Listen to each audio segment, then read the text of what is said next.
this particular gospel lesson has always bedeviled me. It's one of those stranger readings that we hear in the liturgy, an odd sort of thing. Jesus talking about people who had been murdered by Pilate as they offered sacrifice in the temple, and others who suffered horrible injury and death because of essentially a construction accident. And so you begin to wonder, what is this all about? And then he goes on and he tells some story about a fig tree. Well, scripture scholars and those who teach us how to preach often tell us that when we read the scriptures in preparing for such moments, we have to be careful that we see things in context. And so we can't see two different things going on here, where there's that whole sort of news flash about these terrible deaths and injuries that occurred, and then this other story. Obviously, somehow, they must be related. And that's what baffles me. I can't quite figure all that out. So maybe you can help me. We hear how Jesus tells this story about the fig tree. And one of the things we also have to remember is that Jesus is talking to people who understood these images very well because they were part of their daily lives. Very few of us go around keeping vineyards and planting fig trees in the middle of our vineyards. But vineyards were quite common in the time of Jesus. If you had a piece of land, you probably also had a vineyard because, after all, the grape juice that you harvested from that went into making the wine, which is how you got through the year when water was often brackish and so on. It was part of everyday life. It was like us going to the store and buying some milk or something like that. So it was common. It was also common, of course, Palestine is in a very sort of Mediterranean climate. It is right next to the Mediterranean Sea, after all, and so it's quite warm and very nice for figs. And figs, if you've ever had them, not before they're dried out, and in fig Newtons and things like that, but rather figs off the tree, they're quite lovely fruit. They're sweet, but not overly sweet. They're kind of chewy and meaty, and they're quite nice. And so it's not uncommon also to have a fig tree there.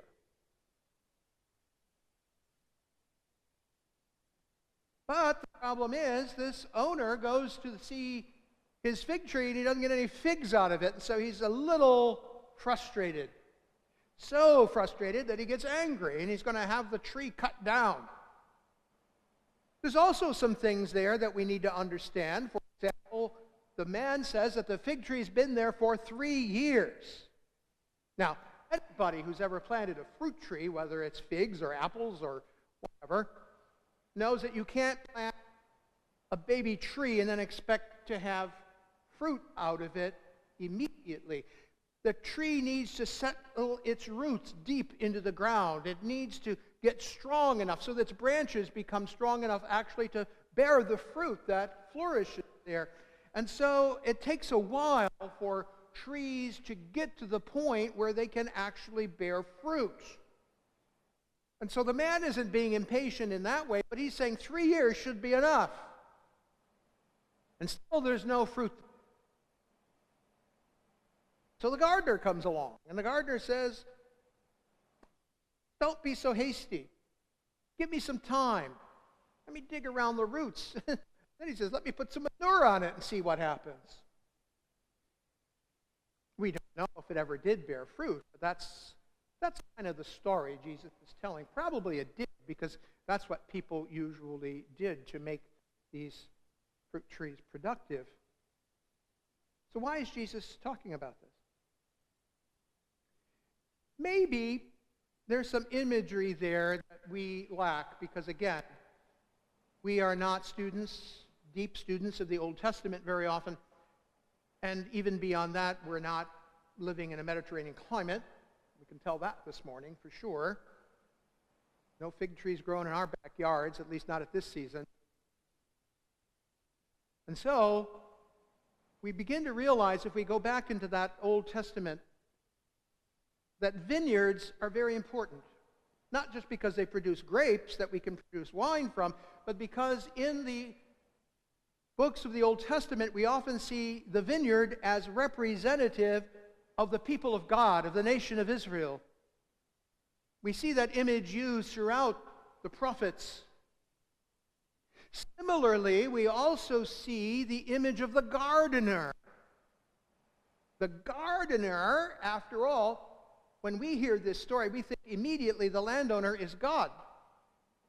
No, actually it's the gardener who's God. The gardener. The gardener. God who made the Garden of Eden intended it. God who planted Israel, the vineyard, intended it. No, God is the gardener all through the Scriptures, and so when the gardener comes along, it's actually God who's speaking, and he's saying, let me do some things. Let me dig around the roots. Now, if you're a tree, and somebody starts digging around your roots, and if you could talk, kind of like the trees in the Tolkien trilogies, the Ents, they'd speak very slowly, of course, and you'd probably not hear the voice, but there it is. If you started digging around the roots, they'd be upset with you. It's not very comfortable. If you were a tree and your roots were there, now deeply established, you've been there for 3 years, and they start digging around, you're like, stop that. Stop that now. You're hurting me. And not only does he do that, he proposes to spread manure everywhere. Now, those of us who live in the more rural parts of Lebanon County experience that on a regular basis. It's that time of year again. Maybe that's why it's good that this gospel comes up, because we have it all very sort of mechanized now. It's all liquefied, and they go out and they stir up the ground a little bit and they spray all this stuff. But I remember back in the day when I was a lad, and my great uncle lived down the street from us, and he raised chickens, and he would save the manure up, and in the spring it would go into this thing we call the honey wagon. You've seen them, those spiky things on the back that just throw the dirty hay that was full of the manure onto the fields. It's not a very pleasant operation, trust me. And those of you who have been outside recently while this is going on around here know what I'm talking about. It wafts up everywhere, even into the city. So this is what the gardener is proposing. He's going to dig around the roots and he's going to throw manure on it. And if the gardener's God,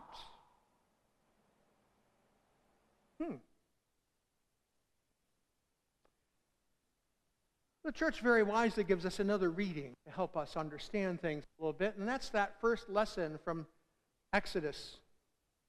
There's Moses, the burning bush and all. And then he asks God, what shall I tell the people your name is? They're not going to listen to me just because I am me, I'm Moses. They're not going to care what I have to say. They're going to want some authority. And so God gives him a name. He says, I am who I am. Now, that sounds all very philosophical, doesn't it? I am who I am. The problem is Hebrew is not a very philosophical language. Hebrew is a very down-to-earth daily language. It is a very active language. It doesn't talk about passive voice very often. And so consequently, when you get this phrase, I am who I am, that sounds very lofty, very philosophical, very up there.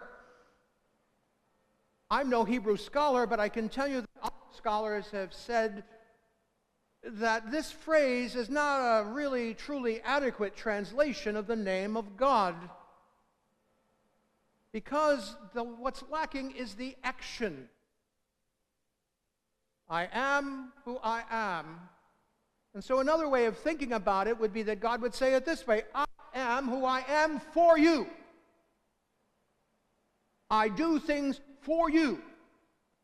And it is of my nature to do things for you.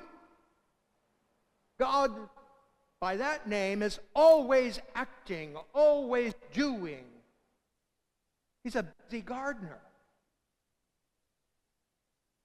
In fact, he adds a little onto the end of it when he's talking to Moses. When God is talking to Moses, he says, tell them I am who am, the God of Abraham, the God of Isaac, and the God of Jacob. Because they would know those stories very well. They know what God did for Abraham. They know what God did for Isaac. They know what God did for Jacob and his children.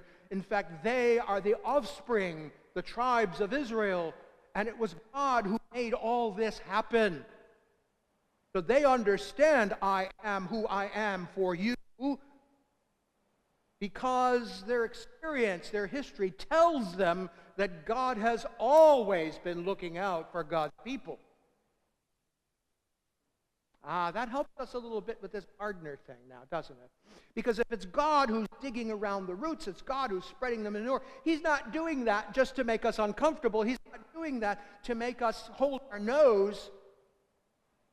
But rather, he knows that if he does these things with us and for us and to us, somehow it will help us to bear fruit. And in bearing fruit will spare us. We won't get cut down.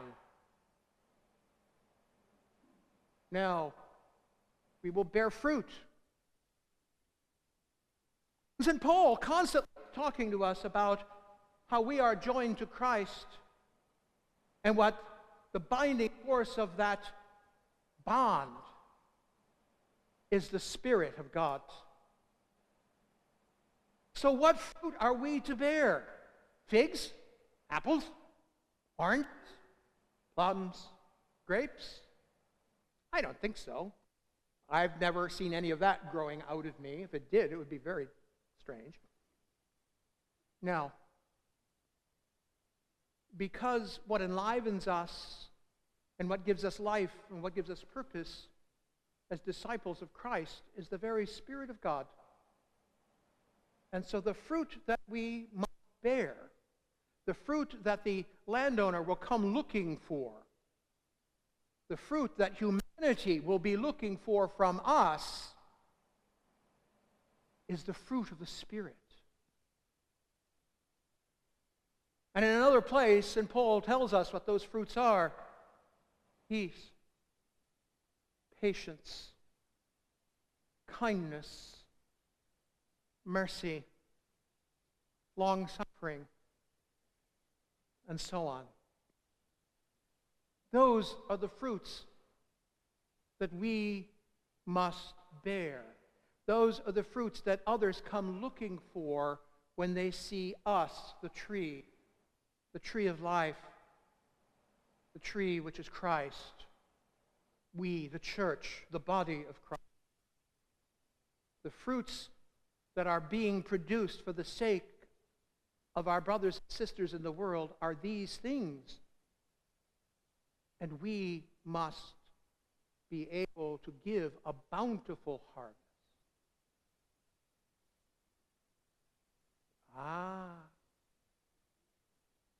The gardener digging down our roots, making us very uncomfortable. The gardener spreading manure everywhere. All so that we will learn to bear the fruits of the Spirit here, in this place, in our homes, in our neighborhoods, in our schools, in our workplaces, indeed in the world that hungers so for the fruit of the Spirit that can feed their soul. We are the tree. We produce the fruit. And when that fruit is sparse or non-existent, God will sometimes dig around our roots. God will sometimes spread a little manure around. We may not like it. It may make us uncomfortable. But because God is who God is for us, it was never without purpose. Jesus says these people that died, that were martyred because of their sacrifices, or died because of an accident, they didn't die because they were sinners. Now, other things came from it. Well, when we experience difficulties and trials and tribulations in our lives, they are not without their purpose either. Their purpose is to teach us the ways of the Spirit, to help us to learn to depend upon the work of the gardener in our lives, digging around, spreading manure, helping us grow.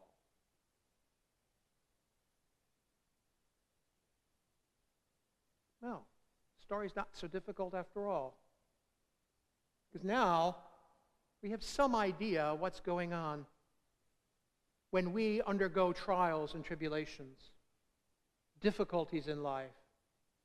But maybe they're there to make us stronger, to nourish us, so that we can learn to nourish others with the fruit we bear. The gardener's at work. Let him dig. Let him spread. But bear good fruit.